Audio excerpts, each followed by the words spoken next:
Hello everyone, welcome to POF Nigeria's YouTube channel. So in today's video, we'll be discussing some fundamental tips that will prepare us for any exam.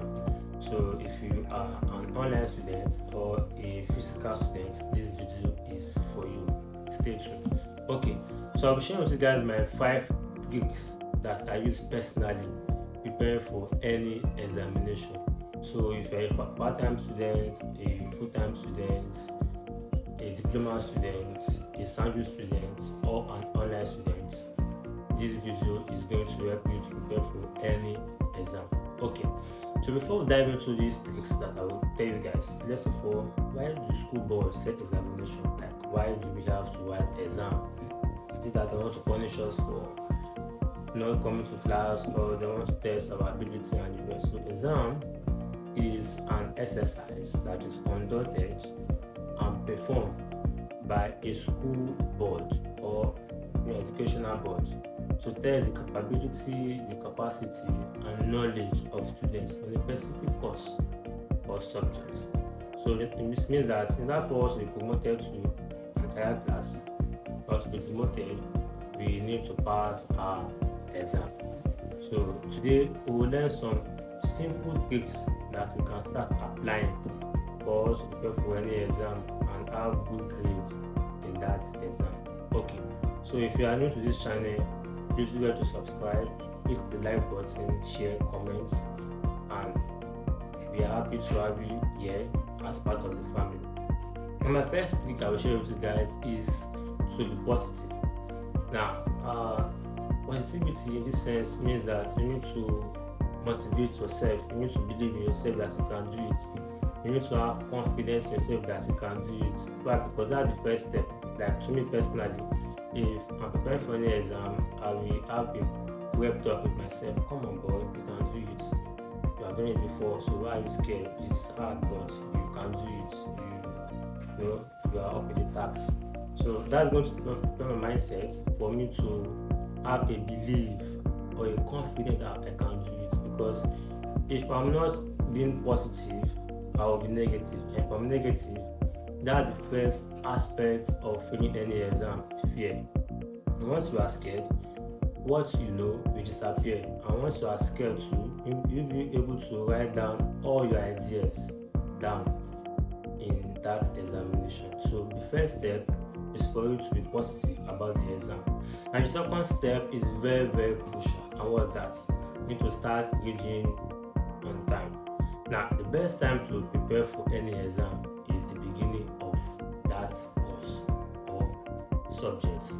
It means that if we are starting to write that, starting that particular course today, now after I have been taught by a lecturer or by a teacher, now for me to be able to have a higher rate of acceleration and assimilation, now I need to prepare myself by reading that course every day. So once I've been taught, let's say I've been taught economics, we did capital. So after I've been taught capital, then getting to my house, to where I stay, my leisure time, that's the day I will start reading on what's capital. And if I continue doing this over and over and over again, now when it comes to examination period, I'm very, very relaxed, very, very calm, and very, very excited to write the paper. Why? Because I am fully prepared to write that exam. So whenever the course has begun, make sure that you start reading on time, because that's going to help you to prepare yourself for you to prepare for that exam and to be relaxed, full of confidence by writing the exam. Now another trick that I also use is to have a reading timetable. So reading timetable is like a schedule of what you are going to do for that day, what you are going to read, when you are going to read it, and where you are going to read it. Now I know this is going to sound kind of shocking, but you are not that good in all subjects, only if you are. But me personally, there are some courses or subjects that I find difficult to understand. So what do I do? Now in my reading timetable, of course, I'm going to understand some courses more than other courses, maybe because the way is being taught by the lecturer, or the way I open my mind to that course, or the way other people are also trying to flow with the course. So depending on the situation surrounding that course will help me to what? To like the course or hate the course. So let's assume that there are 8 courses that we are to write for the exam, and I'm very good at 4. I'm not that good in 2. I'm very bad in 2. So what am I going to do? How will I prepare for this exam? Now, in preparing for this exam, using the timetable, now I will start with my strengths. Okay, what are my strengths? I will list down all the courses. And I will write my strengths. Okay, I will put it first. Why? Because that's going to motivate me for me to start reading. And once I'm motivated to start reading, then I will include those other ones that I'm very bad at. So it means that from the motivation down to where I'm bad at, that's going to motivate me more for me to continue reading, for me to continue studying, for me to continue looking for answers even when I don't understand, for me to apply other means to get the answer. So once you have a reading timetable, your brain will start telling you, okay, let's try this pattern, let's try this method, let's try this way for us to get answer. And low and below, you are going to get answers to your question that you have in your exam. Now the next one is to be humble. Now, what does humility have to do with passing an exam?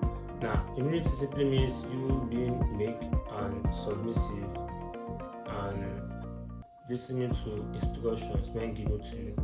Now, whenever when I want to write my senior WAEC in 2014, I guess.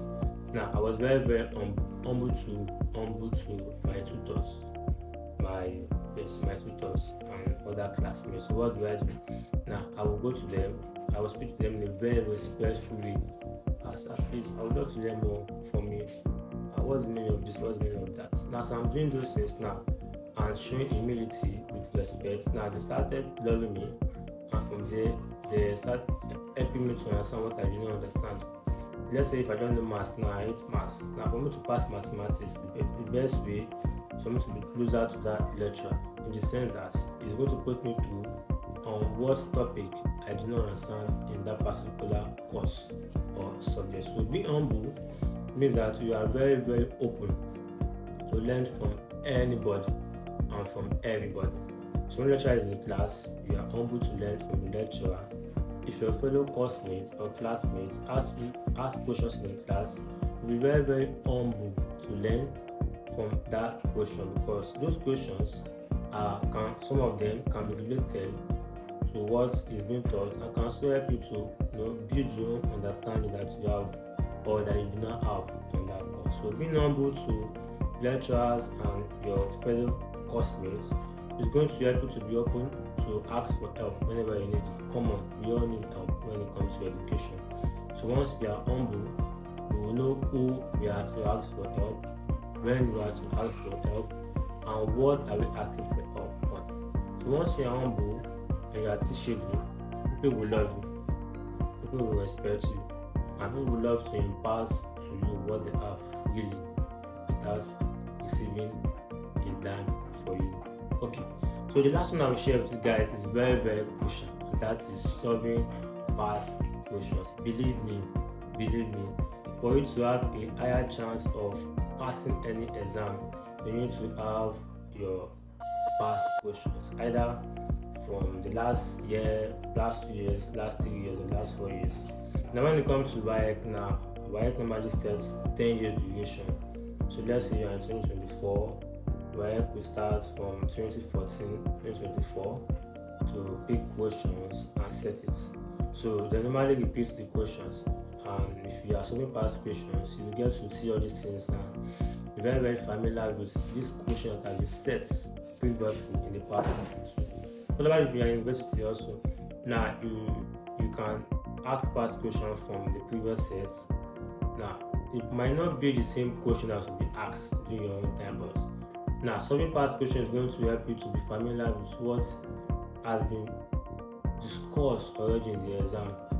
Like you are going to know where the lecture might be coming from and be expecting how difficult the question is going to be. Now once you have solved many past questions, a lot of past questions, related past questions and repeat.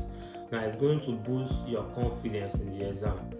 Now you might end up going to the exam hall and you will see that what you have solved is even more harder than what is being said. I remember writing the last semester exam. Now one of the exam that we wrote, now lo and below, now all the questions that I solved in the past question came out exactly. We were asked to answer 3 out of 5, number 1 compulsory. And I just smiled and said, wow, nice. This is very, very good. And believe me, I was able to clear that particular course.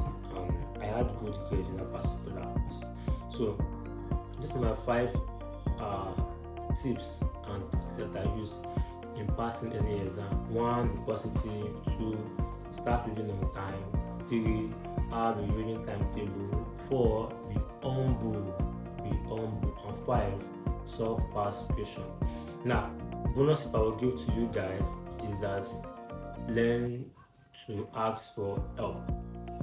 At any point in your studying, you might find something difficult that you don't understand. Who can you ask for help? 1, your course-mates. In your course, in your class rather, there are some people that are very, very, very good with some courses. So don't be shy, don't be prideful, don't be proud. Go to them and ask them for help. Now people love sharing what they know. If people truly come to them with the art of learning what they truly know, so they'll be very, very happy and delighted to share with you what they know. So go to your course-mates, ask them, please, what's the meaning of this? And how can I understand this? Or what do you think is this? Ask them for help, they'll put you through. Now you can also ask lecturers for help too. Yes. Now any lecturer that is very passionate about learning will always have time for his or her students, either while teaching or after teaching. But doing so, you have to respect that lecturers are busy people. So you need to, if they will give you their contacts, you need to go to them, sir, please, is there a way I can be able to understand this course very well? I'm finding it difficult to get it. So you apply some sense and some wisdom to it by asking them for help. So they'll be able to give you maybe a place to read, or they'll be able to do a voice note for you, or give you a brief explanation to help you understand what you do not know. So you can also ask help from the previous students. Assuming I am a 20 level student, so if I'm about to write a 20 level exam, now I will ask the previous sets. That's the 400 level student. Okay, please, how do you do this thing? Help me and explain this thing. The one that are very smart, sharp. Explain this thing for me, I want to get it. So they'll be very, very open in helping you to get all these things. Now, I also suggest for you guys is that attend tutorials. So in the sense that you do not get anybody from your class that will help you out, or lecturer do not have the time to help you out, or you are finding it difficult to talk to your senior in school, try to attend tutorials in any place that you feel that you can get what you are looking for. So we have come to the end of today's video. If you love what we have discussed so far, do well to hit the like button, subscribe, share, and tell us what tips and tricks that you have used previously that has helped you. We want to learn from you too. Thank you. I remain